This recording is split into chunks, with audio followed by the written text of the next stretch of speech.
Hi, everyone. Judge Andrew Napolitano here for Judging Freedom. Today is Monday, June 10th, 2024. Colonel Douglas Macgregor joins us now. Colonel, always a pleasure, my dear friend. Thank you for your time. You and I communicated over the weekend about the final touches being put on a Russian-Iranian, as I understand it, defense pact, which President Putin is prepared to sign and which will await the signature of the new president of Iran. Can you tell us what is agreed to in this and what the significance of those agreements might be in the future, particularly for Israel?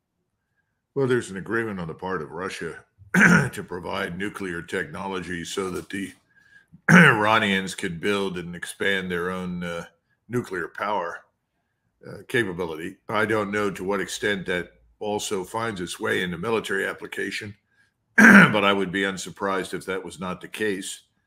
There are a number of other areas of mutual cooperation, economic, as well as military and diplomatic. But we need to keep something in mind, and that is that the Russians and the Iranians have had their differences over the years. This is particularly true in the Caspian Sea area, where the two interests have frequently collided, and this seems to have been ironed out. So we're talking about not a hard and fast ironclad alliance, but a recognition that they share enough interests economically, socially, culturally to justify this. And they recognize that they are confronted with, for the most part, the same array of opponents. And those are largely the United States, the United Kingdom, and Canada. And what does this mean, if anything, for BRICS and for the ease with which Russian trade and commercial goods can be moved? Oh, I think it facilitates everything. What we discussed before, this route that runs from the Indian Ocean or the Arabian Sea portion of it, all the way up through the Caucasus into Russia. We were talking about the movement of everything from natural gas to various precious metals, copper ore, iron ore, various things, even uranium. Those things will be moved. It'll be a super highway of sorts. The Saudis are also investing in it, as are the Chinese and others. So, and India. So this is part of a larger strategy for what I would call Eurasian continental cooperation. And we are going to regard all of this as very threatening. But actually speaking, for the people that live in Eurasia, it's a good thing. Now, as far as, again, the Iranian connection to Russia in the event of a war, I think there have been lots of material and intelligence shared and a recognition that an attack on Iran has to be resisted by much more than just Iran, particularly if it comes from the United States and Israel. Is this likely to help Iran develop a nuclear weapon that is deliverable to its adversaries in a destructive way? Well, there have been reports that the Iranians now have a nuclear warhead. Again, that's a matter that only the intelligence community could absolutely verify or confirm, but I would be unsurprised if that did not already exist. If you look at Israel, that has roughly 300 such weapons, it's very bellicose attitudes right now towards everyone in the region. And the probability that Israel is going to try very, very hard to attack Hezbollah and bring us into the process, it means inevitably a collision with Iran. At the same time, of course, you have Turkey, which has now expressed an interest to join BRICS. And I think this is leading Turkey down a somewhat similar path with Russia as Iran has been on, perhaps not quite as close, but nevertheless close. Putin has gone out of his way to reassure the Turkish state of his goodwill. He's helped Erdogan on more than one occasion, particularly in dealing with internal enemies. I think the cards are aligning very favorably right now across Eurasia for Russia and China. I mean, does this mean if the Israelis engage in some sort of a full-scale attack on Hezbollah, that Iran would come to their defense, to Hezbollah's defense, and it might have Russian backing? I think we have to reckon with that as a very real possibility. And again, that's always been in the background. We've talked about what happens if you attack Iran. Right. Russia can't afford to let Iran be destroyed. It's simply not in Russia's interest. Now, how far will that help and assistance extend? I suppose that depends on what the Israelis decide to do. But I think we have to understand that right now, the Turks and the Iranians are talking and have found a lot of common ground, which is not usually being the case historically for those two, because there are also rumblings of an impending Kurdish war against the Turks. And of course, part of the Kurdish rebellion is subsidized, financed, equipped, and partially managed by Israel. The Kurds have always been an ally for the Israelis in their attempts to balance or counterbalance their potential foes and adversaries. Of course, that includes Turkey. Colonel, I'm going to put up the map that you sent us last time. I suppose that the flow of goods on the red line is now enhanced with the Russian-Iran treaty. Well, very definitely. I mean, all of these things are tied together. What we're seeing is a coherent strategy by the Russians to organize the Near East, Central Asia, India, China, all of these countries around economic commonality of interest, trade interests, and increasingly military interests. Now, India, I'm sure, is going to remain neutral, but it's certainly a form of neutrality that leans heavily in the direction of Russia. So this is a breakthrough moment. This is a dramatic game changer in the history of Eurasia. And we increasingly are on the outside. Now that the Saudis have announced they have no intention of renewing the petrodollar, that bodes ill for our interests across the region. So I don't know where we go very shortly. We're ultimately going to be forced out of the Middle East completely. That leaves us in Israel, assuming that Israel is not consumed in a devastating war. Our friend and colleague, I think you probably agree with him, Professor Sachs, says that BRICS is wealthier and has more of what we would call a gross domestic product than the G7 does. Oh, yeah. Well, the other thing, too, and this seems to escape people inside the Beltway. I'm always shocked. They don't seem to understand that China and India, the rest of Southeast Asia, Japan, you lump these countries together, and that is most of the world's population. And yet we tend to treat it as though they're almost a backwater within the broader framework of American grand strategy, if such a thing exists. I don't know how we've done it for so long. We've always treated Latin America with abject neglect. But we are also treating India with almost the same amount of abject neglect. And the Indians, of course, as you know, I don't think they even have an ambassador in Washington at this point. I mean, or maybe it's not. Maybe they do. It's we who don't have an ambassador in India. But for a long time, there was just sort of a gap in our relations.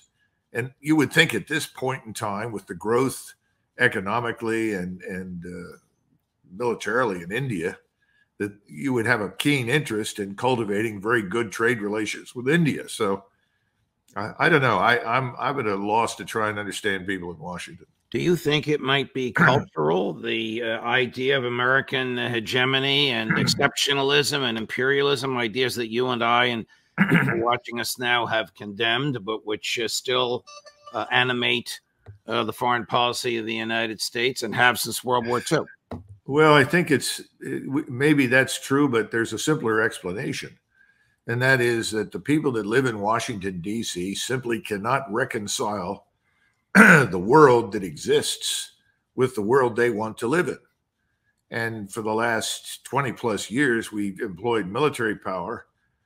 We've employed economic power, financial sanctions, or financial incentives to essentially bully people into line with whatever we wanted to do in their particular country or region.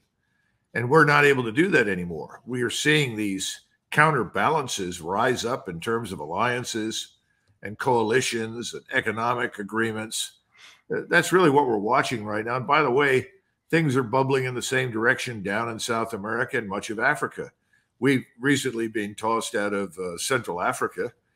People are upset because theoretically the Russians have been invited in to help and assist. But the point is that we're being booted out not because of anything the Russians did, but because we're viewed as an annoyance and an irritant. I mean, the president of the Philippines has now expressed publicly his reservations about the agreements that have been reached with us in the Philippines, because they understand that there are reasons to cooperate with us, but at the same time, they don't want us to drag them into a confrontation with China. They're quite willing to handle their differences with the Chinese on their own without our participation. So this is a global phenomenon right now. We're not just being isolated, but we're doing much to ourselves because, as I say, people in Washington don't like the world that exists out there. They simply don't want it. And so they've become authoritarian globalists. They talk about save our democracy, but it has nothing to do with democracy. Democracy is a fraud. It's a facade. And it's really global authoritarianism. You call it military hegemony, but I think it's bound up with this larger denationalization of the United States and open borders, denationalization of the European states and mass migrations into Europe from the Near East and Africa and elsewhere. All of this is of a piece. All of it is destructive. And the world is increasingly saying they don't want it. Well, the European politics is chaotic as we speak. The vote for the European Parliament moving decidedly to the right, the dissolution of the French National Assembly, the likely crushing of the conservatives in the British Parliament, and who knows what in Germany, where his approval ratings are in the teens. Chancellor Scholz makes Joe Biden look good by comparison.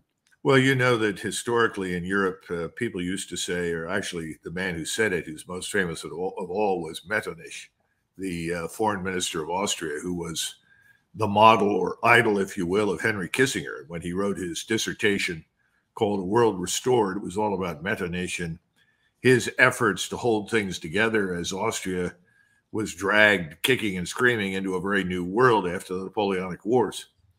But Metternich used to say, when they catch a cold in Paris, the rest of Europe, or excuse me, when Paris sneezes, right, the rest of Europe catches a cold. I think we're going to see something like that happen because the French are usually a bellwether for revolutionary change. And they are at the beginning of revolutionary change. Let there be no doubt about it. And as France goes, I think ultimately the rest of the continent will follow. But the Germans, like the Scandinavians and the Dutch and the Austrians, they're pretty stolid. They'll grudgingly abandon the status quo, but it won't be sudden and dramatic the way it is with France.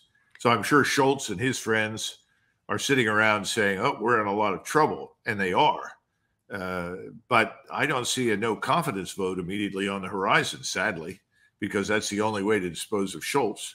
The situation in Paris, though, is very different. I think Mr. Macron is genuinely afraid. Yes, I'm smiling at the when Paris sneezes, Europe catches a cold at de Gaulle's comment. Now, the first part is consistent with what you said. The second part is typical Charles de Gaulle. France is Europe and de Gaulle is France. You knew this was coming. We're going to take a break. When we come back, Colonel, I'm going to ask you if the intentional slaughter of 260 civilians in Gaza in order to extract 4 hostages is a war crime. But first, this. You all know that I am a paid spokesperson for Lear Capital, but I'm also a customer, a very satisfied customer. About a year ago, I bought gold, and it's now increased in value 23%. So $100 invested in gold a year ago is now worth $123. If you have $100 in the bank, it still shows $100, but $100 in the bank is now worth 24% less. Inflation has reduced all of your savings, all of your buying power, and mine, by 24%. And gold is largely immune from that.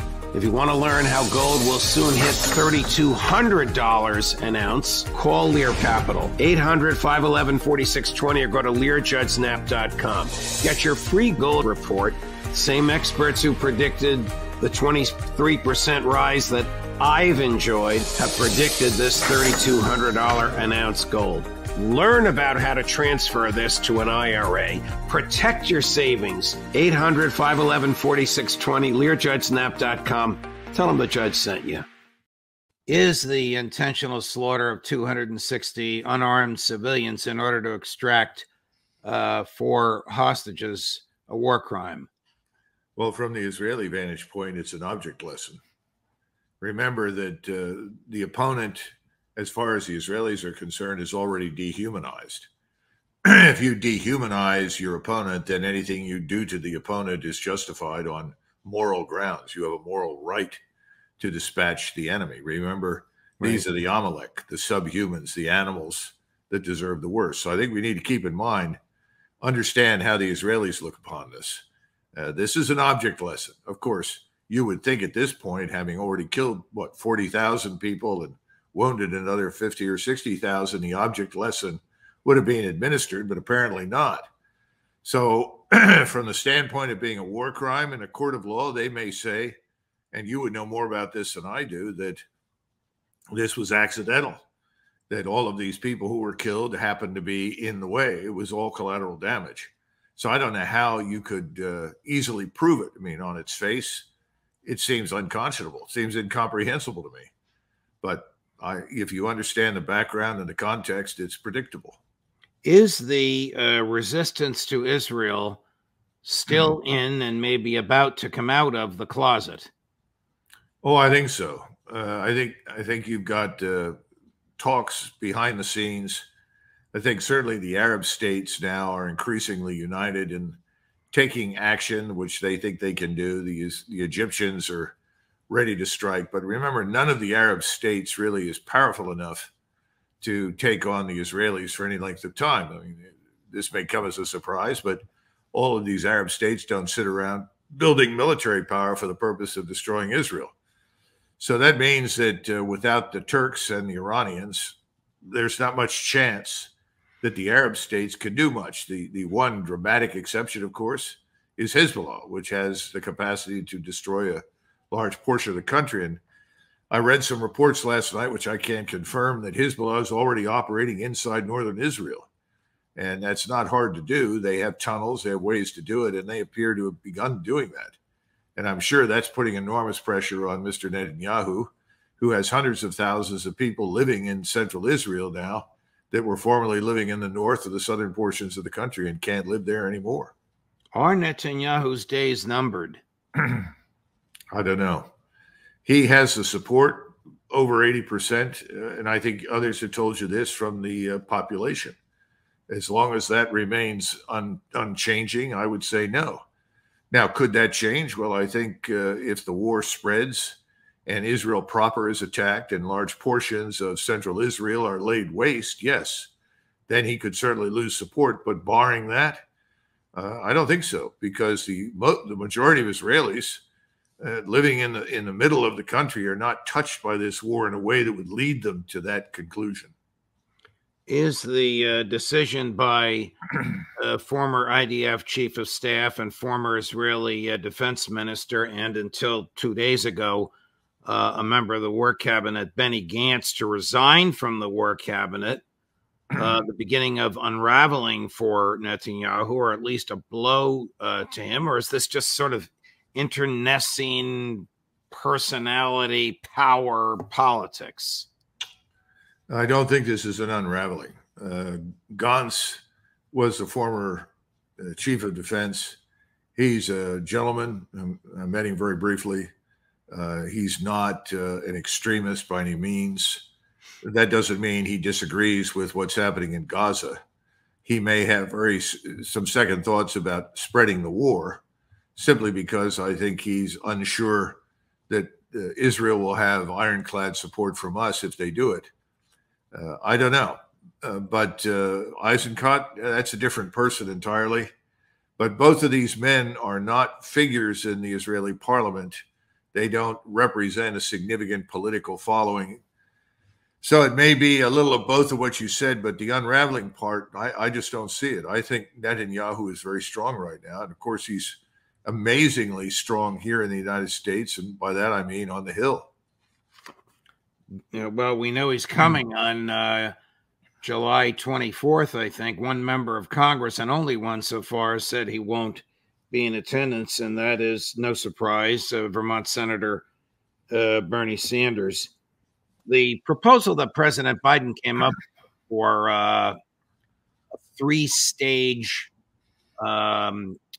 series of events between Israel and Gaza, which would trigger the release of huge numbers of hostages, Palestinian hostages held by the Israelis, Israeli hostages held by Hamas, and eventually the termination of hostilities.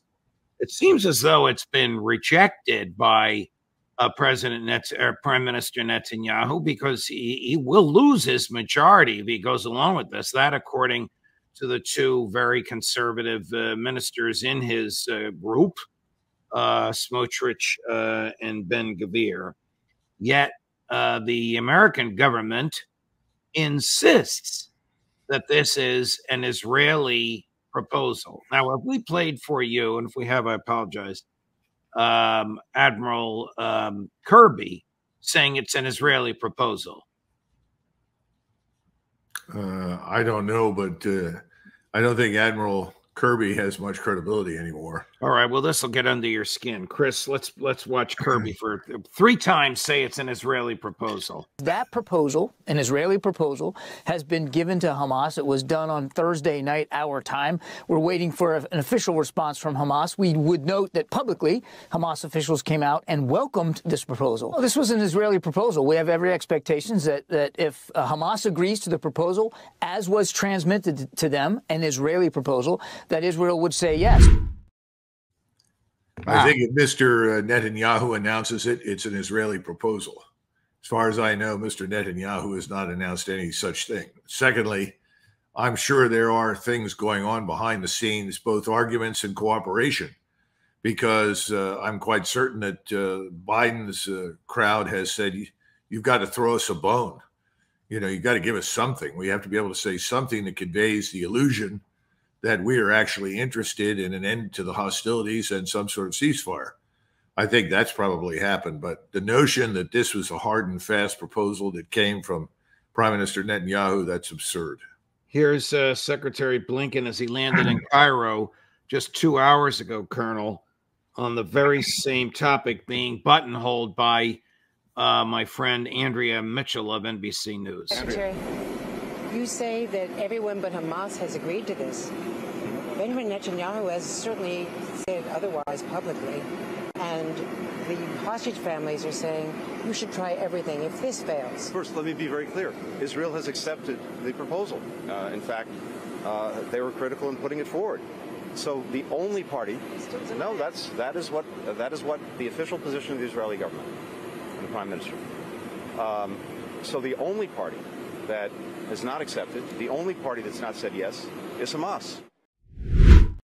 Well, Cy Hirsch, and we all know his reputation for excellence and triple checking all of his sources, says that this was concocted by the Americans to make Biden look good and to push Netanyahu in a corner. I can't imagine that this was an Israeli proposal, Colonel, but I get it. I understand why these people say what they say and do what they do.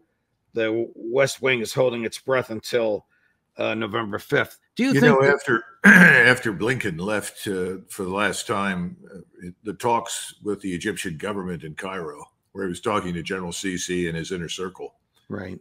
I received word from someone who is very close to that inner circle. I said, well, what do you think? Where are things headed? And the answer was, well, that's the last time we're going to pay any attention to Blinken. I said, really? Why? And they said, well, we're tired of listening to Mr. Netanyahu's talking points. Wow. So I don't believe anything these people say publicly. The truth is that there isn't much daylight between people like Blinken and other members of the cabinet and the White House and Netanyahu, or for that matter, most of the Republicans and large numbers of the Democrats. They are all birds of a feather. Well, we're going to see that when Netanyahu is there. If you were a senator, would you attend the joint session of Congress where Netanyahu is going to speak? Oh, sure. Absolutely. I would go to simply listen. I would not, staying away isn't going to make any difference. But I certainly would not ask my Israeli minder whether or not I could attend or not attend. So, I wouldn't have one of the minders that apparently exist all over the House and the Senate telling our members how they should vote in matters concerning Israel. Who are the minders? Employees of AIPAC? Well, I'm sure that they're agents of AIPAC or AIPAC. AIPAC is full of money. It's got, inexhaustible resources. If they think they're running out, they can get more. Same thing for somebody like David Brock. All of these people are connected, and they're all interested in the same thing, which is Israel, period. And bringing us to heel is very easy. We have the best government that money can buy. And to find somebody like Mr. Massey from Kentucky who is willing to go it alone is almost incredibly, exceptional, unfortunately. Thomas Massey is one of my heroes, and I know you have extremely high regard for him as well. His intellect and personal courage and fidelity to the Constitution are extraordinary. Do you think that the Israeli government understands, and you've told us this from day one, not that they understand it, but that they can't do it, that they cannot defeat Hamas? Yes, I think they understand that, and I don't think they care. I think their view is that if they can kill or expel the population from Gaza, then turn their guns on the West Bank and push those people out, that will do more for their security than simply going after the Hamas fighters per se. And that's what you're watching right now. That's what's happening. And everyone in the United States is being told to support that, all their representatives. And I think the same attitude towards, unfortunately, Muslim and Christian Arabs that enables mass slaughter, as we saw recently on this raid, is also widespread in many circles in the United States. In other words, why do we care? It's interesting. And I think that has to go back all the way to 9/11. You'll remember how that was handled. And suddenly everyone from Saddam Hussein to Osama bin Laden, were arch enemies of the world, and we're all involved and all part of the same strategy to destroy America. And that they hated us because we were, quote unquote, free.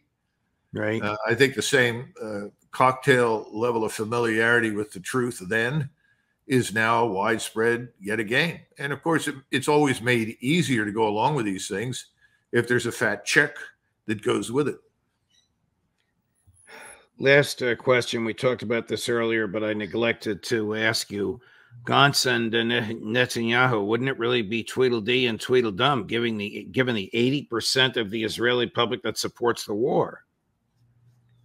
Yeah, I agree. I don't see any end in sight. The only way you get an end to this right now is if serious damage is inflicted on the Israeli population, its cities, its urban areas. That's it. And I think that's one of the reasons that we are nearby. We've pre-positioned B-52s and substantial air power to fly in on very short notice and do as much damage as possible, certainly to Hezbollah, but potentially anybody else we think is capable of threatening Israel in that fashion. But short of that, I don't see any evidence that any of this will stop. It will just grind on. And I think anybody who thinks otherwise, who doesn't think the Israelis can do it, they're wrong, because we subsidize their economy. Their economy couldn't survive without our backing and support. They couldn't operate for more than a few days without the ammunition that we provide. And even though I think their intelligence is very good, I'm sure we're providing them with a lot of regional intelligence and insight that they otherwise might not have. So, no, I don't see this ending. I think this is going to go a long way, and we may have to see hundreds of thousands, maybe millions die before something happens. Do your sources indicate to you whether or not there were American special forces on the ground in Gaza helping to extricate these 4 hostages? I'm told there were. Beyond that, I don't have any specifics. I don't have any tangible, concrete proof. But the special ops community over the last 20 years has grown very close with the Israelis simply because they frequently helped and assisted us to kill, the people that we were interested in killing. So I wouldn't be surprised by that. And I'm sure that the attitude that I've tried to articulate is also there. Colonel Douglas Macgregor, thank you, my dear friend. I know you have a busy day and a busy week. I appreciate all your time and all your analysis. As always, I hope we can see you again next week. Okay, good, Judge. Thank you very much. Thank you. All the best. Wussten Sie, dass der deutsche Staat konkrete Vorbereitungen trifft, um auf das Vermögen seiner Bürger zuzugreifen? Bleiben Sie dran, um zu erfahren, worum es geht und was man heute noch dagegen tun kann. Die Staatsschulden explodieren, nicht nur in Deutschland, sondern in der gesamten Europäischen Union. Die EZB hat in den letzten Jahren so viel Geld in Umlauf gebracht wie noch nie in der europäischen Geschichte. Unsere extrem hohe Inflation ist das Ergebnis genau dieser Politik. Aber damit nicht genug. Es gibt Hinweise, dass sich der Staat darauf vorbereitet, auf das Vermögen seiner Bürger zuzugreifen, auch wenn er versucht, diesen Fakt mit allen Mitteln zu verschweigen. Stichwort Vermögensregister, Stichwort Lastenausgleich. Wir dürfen hier auf YouTube nicht im Detail darüber reden. Es besteht die Gefahr, dass unser Beitrag dann vom Netz genommen und unser Kanal gesperrt wird. Deshalb an dieser Stelle nur so viel. Wenn Sie eine Lösung suchen, um Ihr Vermögen vor einem Zugriff des Staates zu schützen, laden wir Sie zum kostenlosen Webinar mit Alexander Streb ein. Herr Streb ist seit mehr als 30 Jahren Finanzprofi. Er hat die aktuellen Gefahren analysiert und Lösungsstrategien entwickelt. Um sich vor einem möglichen staatlichen Zugriff auf Ihr Vermögen zu schützen, müssen Sie zuerst wissen, welche Gefahren da überhaupt lauern. Herr Streb erklärt Ihnen die eben genannten und noch einige weitere Gefahren. Sie werden von ihm Lösungsvorschläge bekommen, was man konkret dagegen tun kann. Wenn Sie Klarheit und Sicherheit haben wollen, melden Sie sich jetzt zum kostenlosen Webinar an. Sie finden den Link dazu unter dem Video. Es gibt eine Lösung. Und sie hat nichts mit Edelmetallen oder Immobilien zu tun, nichts mit Aktien, Kunst oder digitalen Währungen. Es handelt sich um einen echten Sachwert, der seit Jahrhunderten Vermögen nachweislich geschützt hat, indem er den Zugriff des Staates verhindern konnte. Klicken Sie auf den Link unter diesem Video und melden Sie sich an. Statt einen Monat für Ihr Gehalt zu arbeiten und es dann zu verlieren, investieren Sie mal eine Stunde und denken mit Herrn Streb über Ihr Geld nach.